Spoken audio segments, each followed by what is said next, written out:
She helped everyone. People called her when something went wrong. They trusted her with things they couldn't tell anyone else.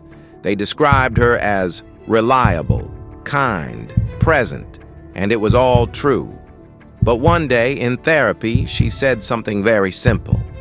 "I don't know what I want anymore. I only know what other people need."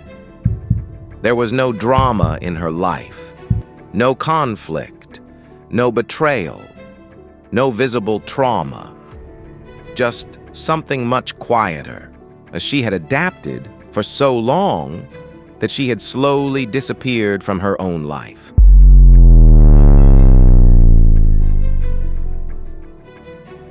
From the outside, nothing seemed wrong. She had relationships, a stable job, people who genuinely appreciated her. She wasn't being used. She was indispensable. And that was exactly where something began to shift. Because when you respond before being asked, when you adjust yourself to keep everything smooth, you stop really choosing. You start reacting. And then when someone lives in reaction for too long, a question eventually appears. Am I living my life or maintaining everyone else's? Sophie was the person everyone called when something went wrong.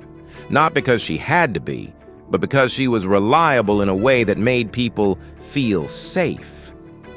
If there was confusion, she clarified it. If someone forgot something important, she remembered. If a situation became uncomfortable, she adjusted her tone just enough to calm it down. And these were small actions, but over time they created a reputation. A reputation of someone who could handle things, someone who didn't make situations more complicated, someone who made other people's lives easier without asking for attention in return. Reliable, available, adaptable. Those qualities can look like strengths, and often they are. But when they happen constantly, without pause, they can also become something else. A pattern that slowly replaces personal space with responsibility. She didn't complain. In fact, helping often made her feel useful. There was satisfaction in solving problems, a quiet sense of purpose in being someone others could depend on.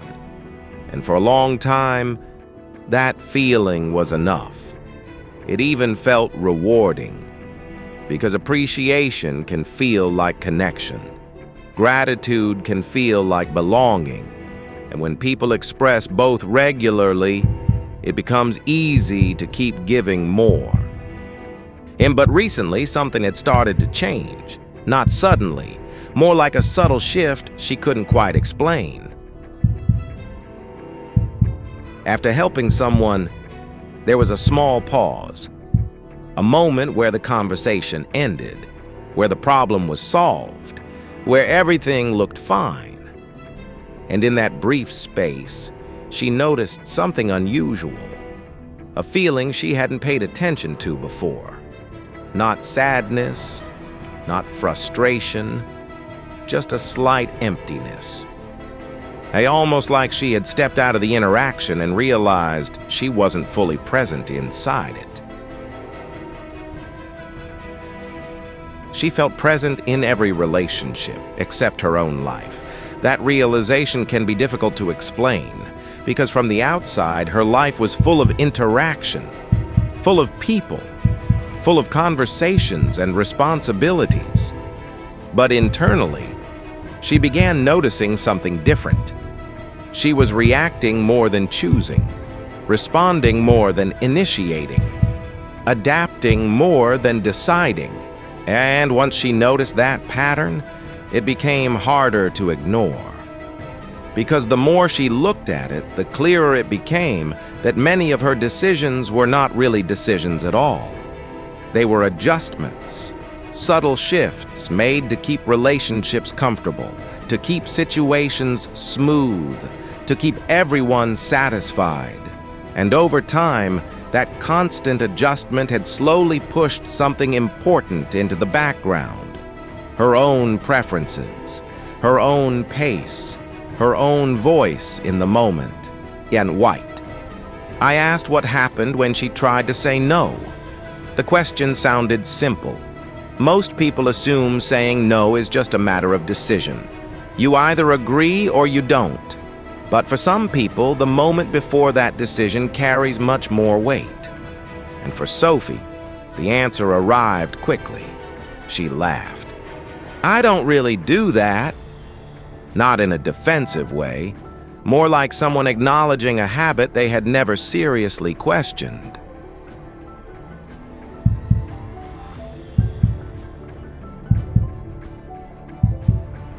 At first, it sounded like a personality trait, something people might describe as kindness or generosity. But when we slowed down and looked closer, it became clear that something else was happening underneath. Saying no wasn't just difficult. It felt almost impossible. Not because she didn't want boundaries, but because the idea of refusing someone triggered something immediate inside her. Something physical, something automatic. Her shoulders tightened. Her breathing changed slightly, and her posture shifted without her realizing it. And nothing had actually happened yet. No one was upset. No one had reacted. This was only an imagined situation. And still, her body responded as if something important was at risk. Not because she hurt someone, because she imagined disappointing them. And that difference matters, because disappointment, in her experience, felt dangerous long before it ever happened.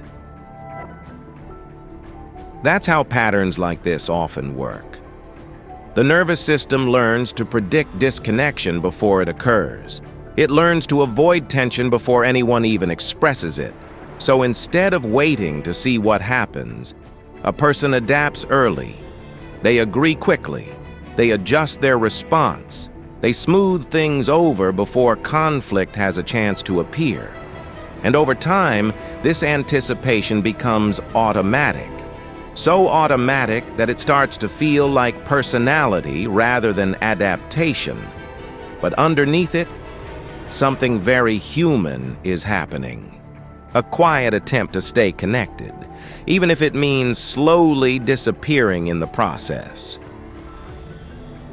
From the outside, many people would describe Sophie as kind, thoughtful, easygoing, someone who naturally cared about others, and in many ways that was true. But when we slowed down and observed her interactions carefully, something else became visible. Small adjustments, tiny shifts that happened so quickly most people would never notice them. A slight change in tone depending on who she was talking to. A quick agreement before someone even finished explaining what they needed. A moment of watching another person's face just to make sure everything still felt okay. None of these things were dramatic. They were subtle, almost invisible, but they were constant.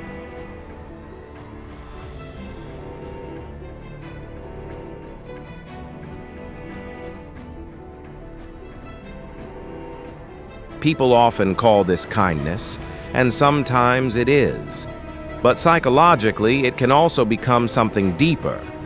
An unconscious contract that forms quietly over time. A rule that is never spoken out loud, but still guides behavior. If others are satisfied, I am safe. Not safe in a physical sense, safe in a relational sense. Safe from tension, safe from rejection, safe from that subtle feeling that something might shift in the connection. For Sophie, this rule had been running in the background for years, not as a decision, not as a strategy she planned. More like a reflex her nervous system learned early in life. When someone seemed pleased, her body relaxed. When someone seemed disappointed, even slightly, her body reacted immediately. So without realizing it, she had learned to monitor reactions constantly, to adjust before problems appeared, to maintain harmony before anything had a chance to change. She wasn't trying to please. That's an important difference. Trying to please suggests intention, control, or a conscious effort to make others happy. But what she was doing was more automatic than that. She was trying to prevent disconnection, trying to keep relationships stable, trying to avoid the subtle shifts that can happen when someone feels let down. And when a person learns to live that way long enough, it stops feeling like effort. It just feels like how relationships work. But over time, the cost becomes noticeable. Because while she was carefully adjusting to everyone else, something inside her had less and less space to exist. When people hear about patterns like this, they often expect a difficult childhood, arguments, instability, clear moments where a child had to protect themselves emotionally. But Sophie described her childhood differently. She described it as peaceful, calm, stable. There were no big conflicts, no loud arguments that stayed in memory, no dramatic events that stood out. At first glance, everything looked healthy. No major conflict, no dramatic events. The household functioned smoothly. People were respectful. Responsibilities were handled. Life moved in a predictable rhythm, and in many ways, that kind of environment can feel safe for a child. But safety can take many forms. Sometimes it's loud and obvious. Other times it's quiet and structured in ways that subtly shape behavior. But emotions were managed quietly. Stress wasn't expressed openly. No one talked about tension directly. Instead, when something felt uncomfortable, people adjusted. They stayed polite. They stayed calm. They avoided making things harder for each other, and without anyone planning it, this created a certain atmosphere, an atmosphere where harmony was very important.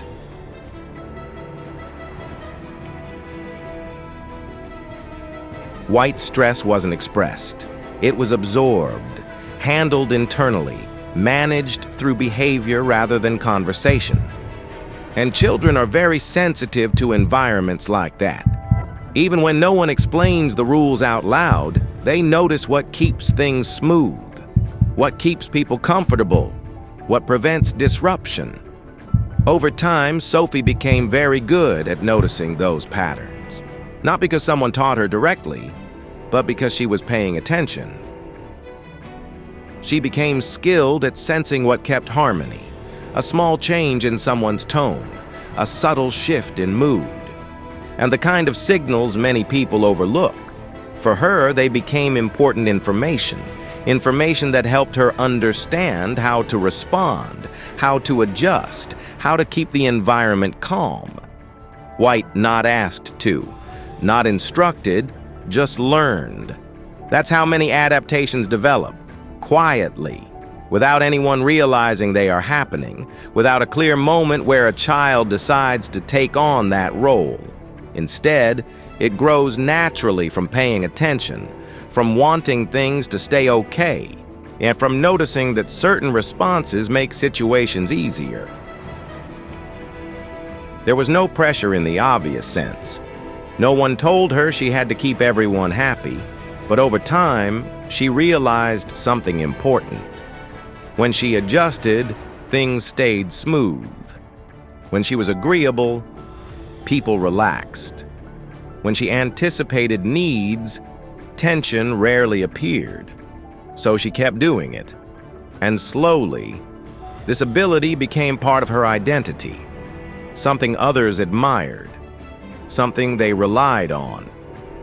But what no one noticed at the time was that adaptation, when constant, can slowly replace something else. Preference, personal direction, the simple experience of choosing without first checking how it affects everyone around you. And once that habit becomes deeply ingrained, it can follow a person far beyond childhood. into friendships, into work, into every relationship where connection matters. Until one day, a question appears that feels surprisingly difficult to answer. What do you actually want? And the silence that follows that question can reveal how long that answer has been missing. As Sophie grew older, her ability to adapt became even more refined. In professional settings, it made her effective. People trusted her judgment. They appreciated how easy she was to work with. In friendships, it made her supportive. People felt heard, understood, comfortable around her. And for many years, those outcomes reinforced the same pattern. If adapting creates harmony, keep adapting. If adjusting keeps relationships stable, keep adjusting. But slowly, something less visible began to happen. Over time, constant adaptation removes something essential, not intentionally, not dramatically, just gradually. Like a habit that becomes so automatic it replaces other possibilities, the experience of having preferences. Because preferences require attention, they require space. And they require moments where a person pauses long enough to notice what they feel before responding. And Sophie had spent years responding first.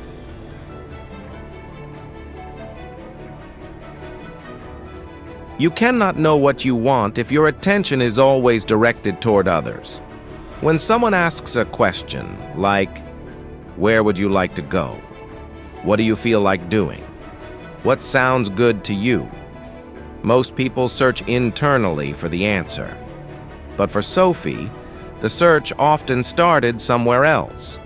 And what would make the situation easier? What would others enjoy? What response keeps everything comfortable?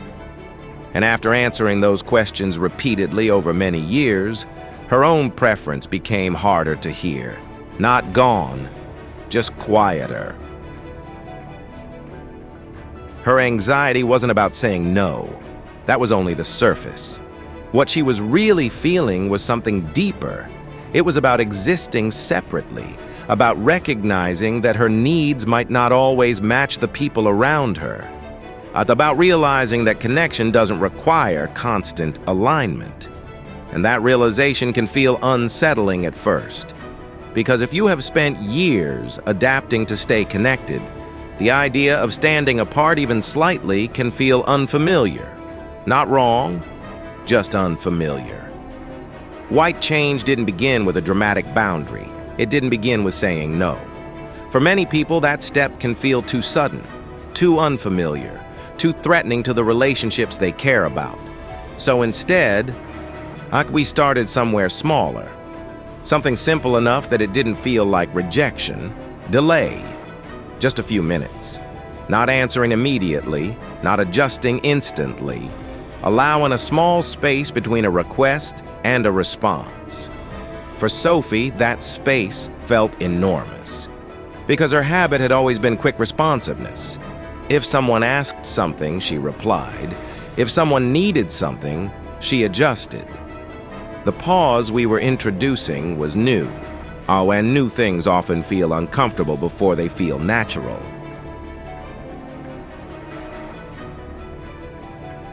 "10 minutes. That was the experiment. Not ignoring, not refusing, just waiting, letting the request exist without immediately reacting to it. At first, those 10 minutes felt long, much longer than they actually were, because in that small window of time, her mind began to imagine possibilities. What if they think I'm ignoring them? What if they feel disappointed? Yes, what if the connection changes? These thoughts appeared automatically, not because anything had happened, but because her nervous system had learned to predict reactions before they occurred. And when someone has spent years responding quickly to maintain harmony, a pause can feel like risk.